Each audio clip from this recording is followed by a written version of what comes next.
Hey guys, Dendrite here, welcome back to the channel. So in this video we are going to talk about how to set up a hacking lab without spending any money. You don't need a big fancy desktop to run a basic hacking lab setup. Now this will be a bit of a continuation of the Kali Linux install video that I published a little while ago now, but what we're doing here is pretty basic. So we're setting up two individual virtual machines. We're going to have our Kali Linux attacker virtual machine, and we're also going to have a intentionally vulnerable victim machine. Now you can see I've already got Keyoptrix level 1 set up here.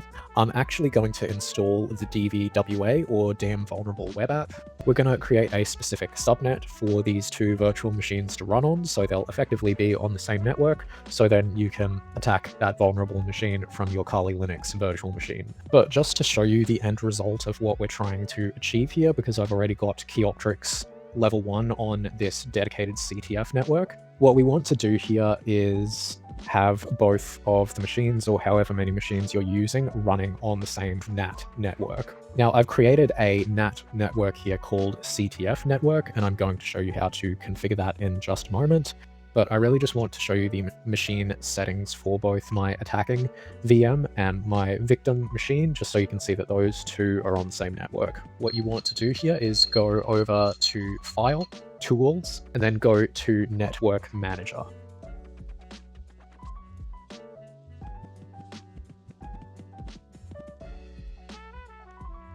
You can see the CTF NAT network I have set up here by going to NAT Networks. You can see that I've specified the name as CTF network and the IPv4 prefix. We are doing 10.0.2.0/24, and that is the CIDR notation. All you have to do to replicate this on your VirtualBox application is to click Create, specify a name that will be easy to remember or easy to see, and then just make the IPv4 prefix what I've specified here, and make sure the Enable DHCP option is also clicked, and then just click Apply. After that, you want to click on the machine settings for the machines that you want on this CTF NAT network. Make sure all of those machines are using the NAT network that you created, and then click to save those settings. Now, just to show you that these two virtual machines are in fact on the same NAT network, I will boot up Keyoptrix level 1 and log into my Kali Linux virtual machine.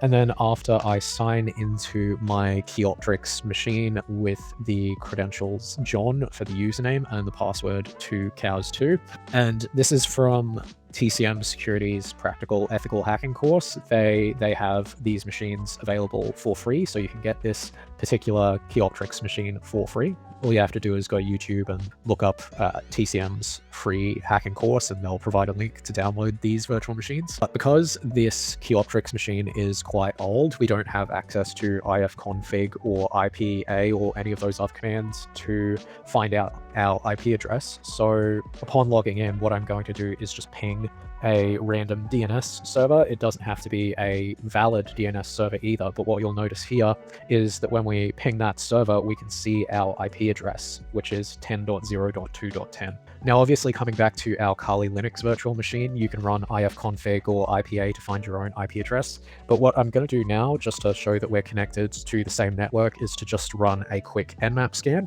against Keyoptrix level 1. Now, my video recording did turn out kind of terrible, so it's actually clicked off, and I'm just realizing that now.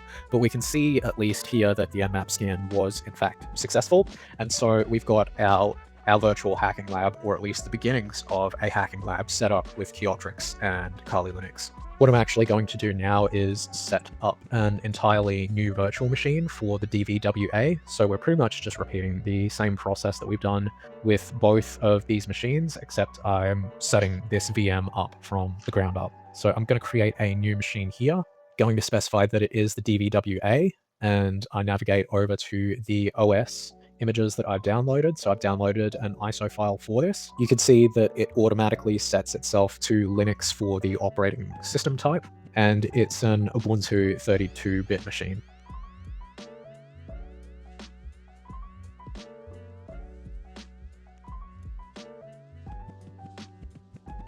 Now I'm going to navigate over to settings here.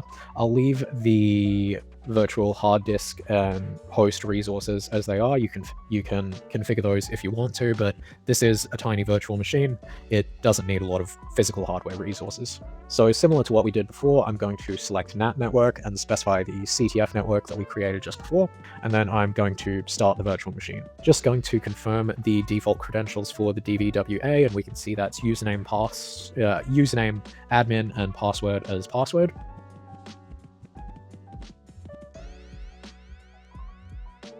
I sign into the DVWA, I'm going to select the install option and I'll let that run for a bit. Now you can see this is quite old, it's Ubuntu version 10.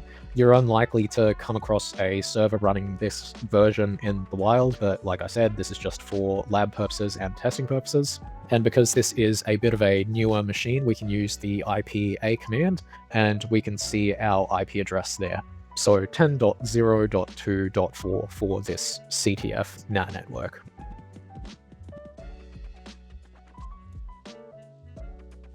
I'll switch back to my Kali Linux attacker virtual machine here, open up a Firefox browser, and type in the IP address of the DVWA, so 10.0.2.4, and that automatically redirects us to login.php. We'll use the default credentials that we determined before, so username admin and password as password, and we can see we've got a lot of different options here to set this machine up for different vulnerabilities, so file inclusion, SQL injection, what have you.